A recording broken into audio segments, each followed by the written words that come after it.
बाळ, फ्रीजमधून श्रीखंड काढ ना. आम्ही पूर्वी घरीच बनवायचो श्रीखंड. त्याची चवच वेगळी होती. आता काय सगळं रेडीमेड. आजी, हे श्रीखंड खाऊन बघ. आज तुझ्या आईनं घरीच बनवलं की काय?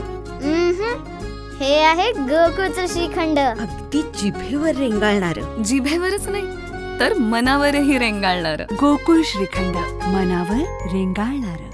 उद्या गणेश चतुर्थी आहे आणि आज मोठ्या प्रमाणात गणेश भक्त चाकरमानी सकाळीच खासगी वाहनं, बस, रेल्वे यानं मोठ्या संख्येनं दाखल होत आहेत. बाजारपेठेमध्ये फुलहार, मंडपाचं साहित्य, फळं, भाजीपाला घेण्यासाठी देखील गणेश भक्तांनी गर्दी केली आहे.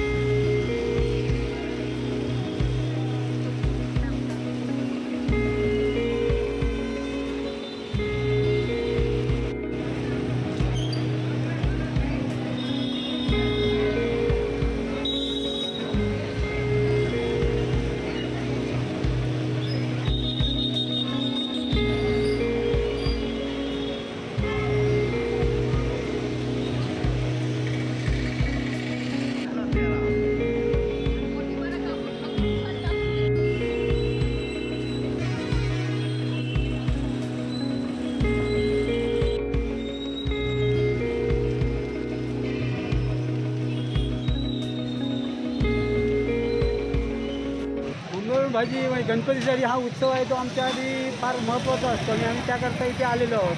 दरवर्षी येतो आम्ही. लहान असल्यापासून जेव्हा मुंबईला गेलो तेव्हा प्रत्येक वर्षी आम्ही येतो इथे.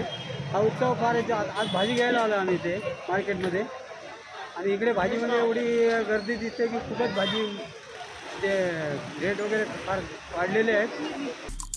आमचे दिवसभरातले सर्व अपडेट्स, ताज्या घडामोडी आणि थेट लाईव्ह पाहण्यासाठी सबस्क्राईब करा, लाईक करा कोकणचं नंबर 1 महा चॅनल कोकण 7 लाईव्हचं YouTube चॅनल.